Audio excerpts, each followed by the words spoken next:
Okay, so it's Tuesday, July 21st, 10:20 in the evening. I wanted to do this earlier today. I did mention weather permitting, and the weather didn't give me permission today. We had thunderstorms rolling through Toronto, so my patio was closed, on top of my condo. It's my patio. I'm the one that closed it. So, anyways, I did want to do this earlier today. I'm going to be reading my notes because I'm putting together everything I need for my next day, and a lot of it applies here. So I'll be reading, looking, and talking to you about what's going on and filling in some of what I was talking about yesterday. There we go. Okay.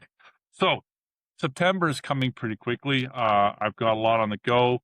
I'm getting ready to start a book tour. You may have seen some of the books that I've written over the last couple of years since I closed the restaurants.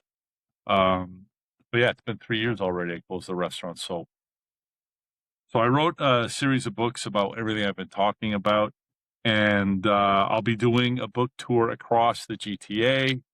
And it'll be also like a series of keynotes. We're talking about some of the topics in the books as well. So it'll be a bit of a book signing, keynote, and promoting the ideas of the United Canadian Centrist Party that I was talking about yesterday morning on the sunny rooftop. So between writing, planning, getting everything organized, the days have been filling up pretty quickly. Some of the dates for this book tour are already up on my personal website, christophermichaud.ca. They'll be echoed on the party website as well, uccparty.ca. But I'll be up in Milton. We've got something planned already in Barrie.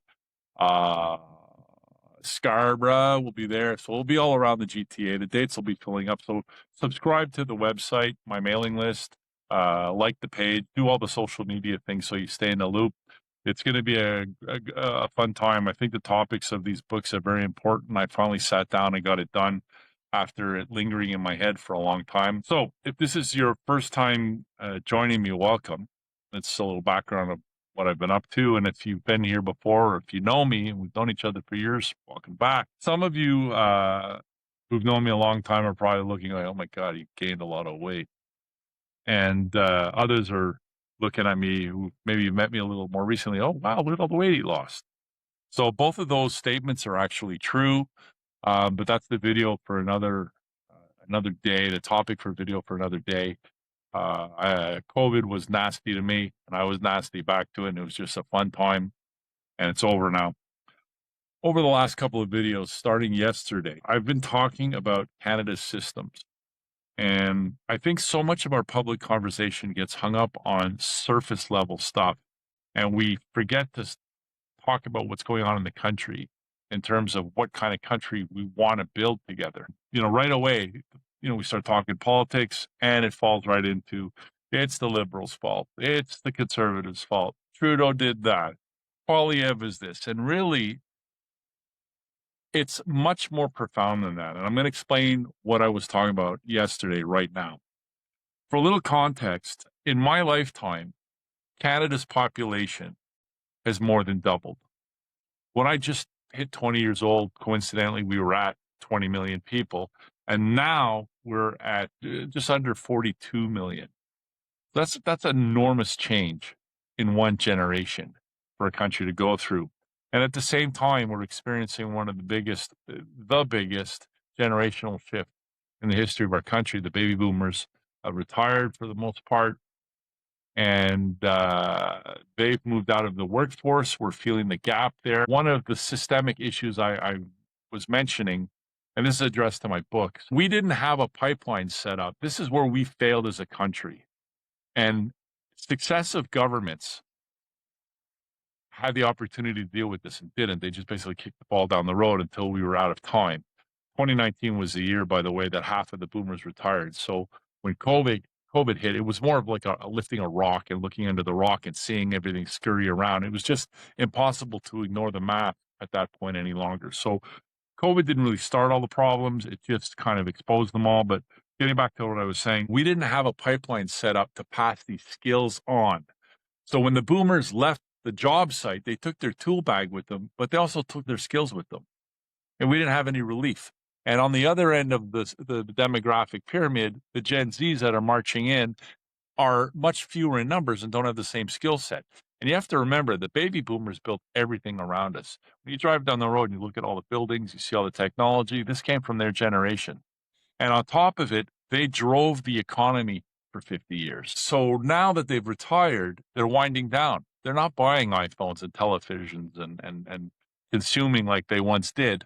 So we're feeling that as well at the same time. So this is the contraction we're feeling the economy mixed with the demographic shift and then the expansion of our population. Because we didn't have that pipeline and because our pyramid is now inverted, we have more older people collecting entitlements and healthcare benefits than we have younger people paying in. So the government's under enormous pressure to fix that.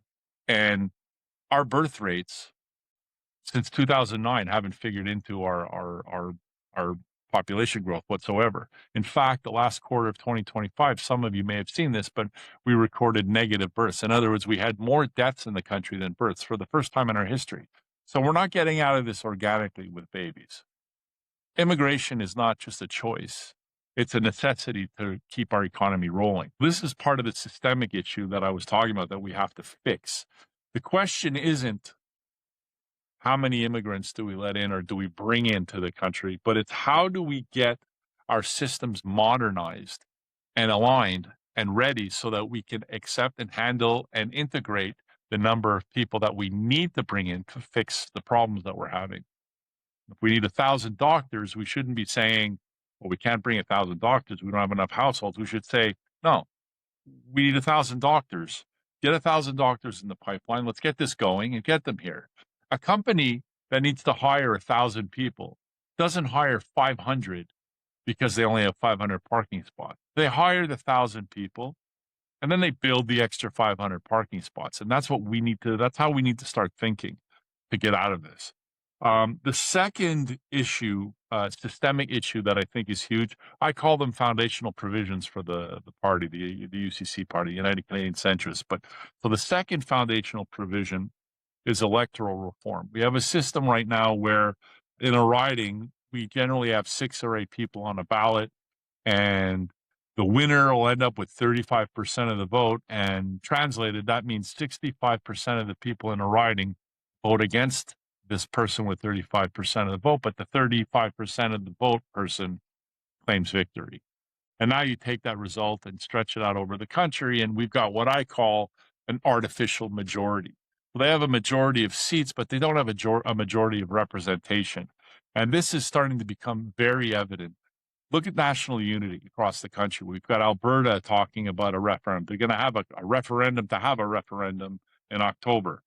Also in October, coincidentally, it looks like Quebec is probably, or they're looking like they're going to be voting and electing a separatist government as well. Indigenous folks are starting to speak up because they're feeling the pressure as well. And meanwhile, the newcomers we're bringing to fill this labor gap that we've been feeling are showing up when they're smack running right into cost of living issues right away as well. The third foundational provision that I'm going to be talking about, and I believe is key to our country, and I'm going to expand on all of these. I'm just kind of generalizing it right now to give you a taste of what I'm working on and what I'm seeing, but each of the books, and I'm going to list them at the end, and I'll be putting the graphic up. You'll see them as I'm talking. But each of these topics, I actually wrote a full book on it, addressing what I see, the diagnosis, and then my suggestions of how I see us getting out of it. And the third one is reframing the Canadian dream. The emotional contract, the feeling we all have, the connection to the country is frayed. It's feeling pressure as well. What I mean by that is the young Canadians that I was mentioning earlier, Gen Z and some of the millennials, are entering the workforce at a time when buying a house is more of a question mark than a realistic goal. The work situation for these kids is in flux and changing in real time under their feet. We've got AI disrupting the workforce. We've got trade deals that are changing daily. I mean, just today we had a doozy of another one thrown at us. So this is in motion. The world order that we've known for the last 80 years is also changing.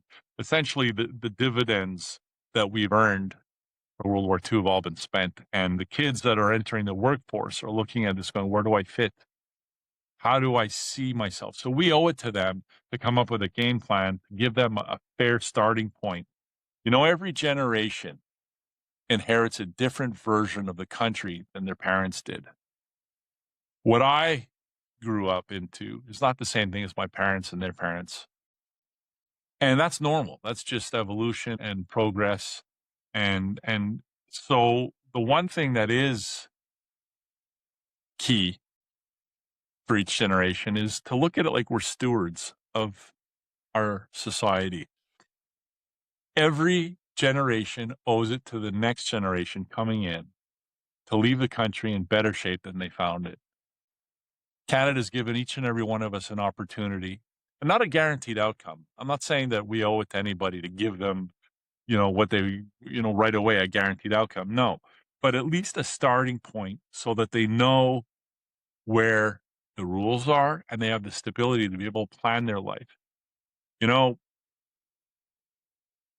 The Canadian dream, as we were told it was, okay, go to school, get a job, find your spouse, raise your family, buy your house, work your career, and then at the end, you'll retire maybe with some money and some dignity for everything that you've gone through all your life. And Canada's covenant was to provide the circumstances we needed to be able to do that.